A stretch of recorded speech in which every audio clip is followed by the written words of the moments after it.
Hello दोस्तों, welcome my channel CV concept. दोस्तों, आज की वीडियो में मैं आपके साथ डिस्कस करने वाला हूँ how to measure the level of ground by using dumpy level.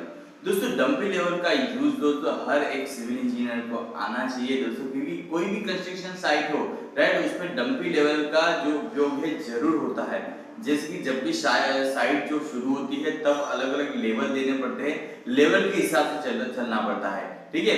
तो एज अ सिविल इंजीनियर हमें डंपी लेवल का यूज दोस्तों बहुत अच्छे से आना चाहिए।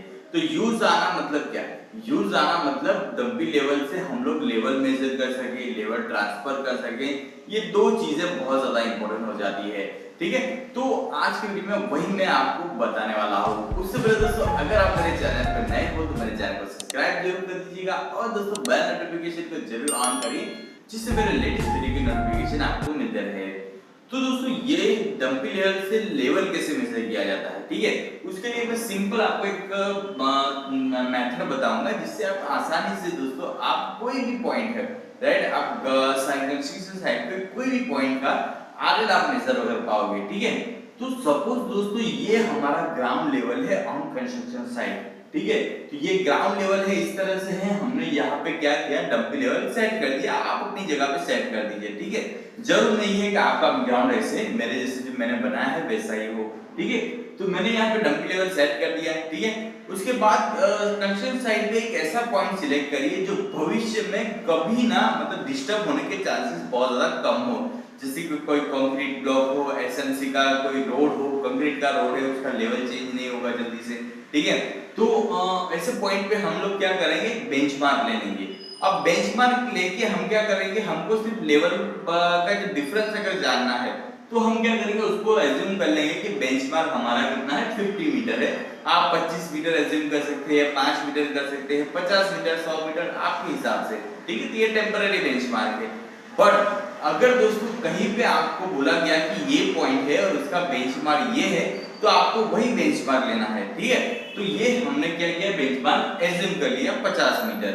अब क्या करना है, आपको डंपी लेवल को लेवल और सेट करने के बाद डंपी लेवल से ये जो बेंचमार्क है वहां पे आपको एक स्टाफ पकड़वाना है। आप साइड पे किसी वर्कर को लेके उसको स्टाफ पकड़ने के लिए भेज सकते हो, और स्टाफ बिल्कुल वर्टिकल होना चाहिए इस तरह से, ठीक है, तभी दोस्तों सही रीडिंग आ पाएगा। तो यहाँ पे जो बेंचमार्क है उस पे हमें स्टाफ रखवाना है, पहला काम। उसके बाद डंपी लेवल पर आकर आपने क्या करना है, उस स्टाफ पे रीडिंग लेना है, ठीक है। तो ये जो स्टाफ पे आप रीडिंग लेंगे, सपोज वो आया 1.305, राइट, जो आपने स्टाफ पे रीडिंग लिया वो आया 1.305, ठीक है। अब हम क्या करेंगे, एचआई फाइंड करेंगे, ठीक है। एचआई मतलब height of line of instrument, मतलब ये जो लाइन जा रही है, ठीक है, उसकी हाइट कितनी है बेंचमार्क से। तो एचआई का फॉर्मूला दोस्तों क्या है, benchmark plus staff reading, right, on benchmark. Benchmark plus staff reading on benchmark, मतलब बेंचमार्क में जो स्टाफ रीडिंग लेते हैं वो रीडिंग प्लस हमारा बेंचमार्क। तो यहाँ पे बेंचमार्क कितना है, 50, और यहाँ पे बेंचमार्क पे रीडिंग कितना लिया, 1.350 मीटर, ठीक है। तो हमारी जो height of line of site, right, height of line of site और हाइट ऑफ इंस्ट्रूमेंट कितनी हो गई, 51.350, सॉरी 51.350, मतलब ये थ्रू आउट जो लाइन है इसकी जो एचआई रहेगी वो 51.350 रहेगी, ठीक है। तो सबसे पहला काम हमें क्या करना है, बेंचमार्क पे एक रीडिंग लेना है, और बेंचमार्क पे रीडिंग लेके उसके उसकी हेल्प की मदद से हम लोग क्या करेंगे, हमारा एचआई फाइंड करेंगे। एक बार हमने एचआई फाइंड कर लिया, फिर सब कुछ इजी हो जाता है, ठीक है। फिर आपको क्या करना है, जो जो पॉइंट पे आपने आरएल मेजर करना है, ग्राउंड का लेवल मेजर करना है, वहां पे हमें स्टाफ रखवा देना है, ठीक है। तो यहाँ पे मैंने स्टाफ रखवा दिया है। अब ये जो पॉइंट है, ये जो ग्राउंड पॉइंट है, ये जो ग्राउंड पॉइंट है, इसकी आरएल अगर मुझे मेजर करनी है तो सिंपल आपको इक्वेशन यूज करना है, RL of point is equal to HI minus staff reading, HI minus staff reading, ठीक है। तो एचआई हमारे पास है 51.350, और हमारा जो ये स्टाफ है, ठीक है, इस पे रीडिंग आया 3.150, तो स्टाफ रीडिंग कितना है, 3.150, ठीक है। अब एचआई में से स्टाफ रीडिंग माइनस करेंगे तो कितना है, 48.20 मीटर। तो ये जो पॉइंट है उसकी आरएल कितनी आई, 48.20 मीटर, ठीक है।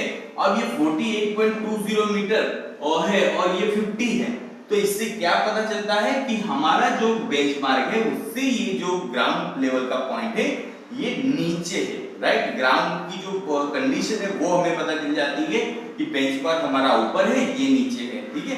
कई बार दोस्तों डिस्टेंस जब ज्यादा होता है तब पता करना बहुत मुश्किल हो जाता है कि कौन सा पॉइंट ऊपर है कौन सा नीचे है, ठीक है। तो इस तरह से हम लोग जो है कोई भी पॉइंट का आरएल फाइंड कर सकते हैं। उसी तरह से यहाँ पे मैंने स्टाफ रखा, ठीक है। H I minus staff reading कितना है 2.850, ठीक है। और उसको माइनस करने के बाद मुझे आरएल मिला 48.50, जो ये पॉइंट है उसका आरएल मिला 48.50। अब दोस्तों ये जो आरएल है वो 48.50, ये है 48.20।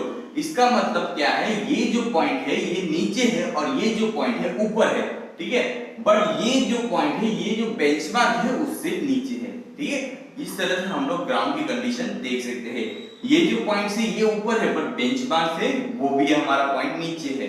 उसी तरह से थर्ड पर स्टाफ रेटिंग कितना है 3.050 मीटर रेटिंग आया, तो हम क्या करेंगे एचआई माइनस स्टाफ रेटिंग करेंगे 51.350 माइनस 3.050, तो आरएल हमारा आया 48.20, ठीक है। अब इससे क्या पता चलता है कि ये जो पॉइंट है, ठीक है, ये जो पॉइंट की आरएल कितनी आई 48.30। अब इससे क्या पता चला कि ये जो पॉइंट है ये जो इससे जो नीचे है, ठीक है, कि इसका आरएल ज्यादा है इसका आरएल कम है, बट ये जो पॉइंट है इससे ये ऊपर है क्योंकि ये 48.20 ये 48.3, मतलब 10 सेंटीमीटर वो जो ग्राउंड लेवल है वो ऊपर है, ठीक है दोस्तों। तो इस तरह से दोस्तों हम इजीली डंपी लेवल का यूज करके आरएल फाइंड कर सकते हैं। और इसके अगले वीडियो में मैं आपको बताऊंगा कि लेवल का अगर ट्रांसफर कैसे करें। हमारा स्टाफ दोस्तों 5 मीटर का आता है, अगर हमारा स्टाफ 5 मीटर का है तो आगे जाके हम लोग रीडिंग नहीं ले पाएंगे, ठीक है, मतलब स्टाफ छोटा पड़ जाएगा। तो इन केस हमको क्या करना पड़ता है, लेवल शिफ्ट करना पड़ता है। तो वो दोस्तों मैं अगले वीडियो में आपको बताऊंगा। और दोस्तों अगर आपको मेरा वीडियो अच्छा लगा तो जरूर सब्सक्राइब कीजिए मेरा चैनल सिविक आंसर।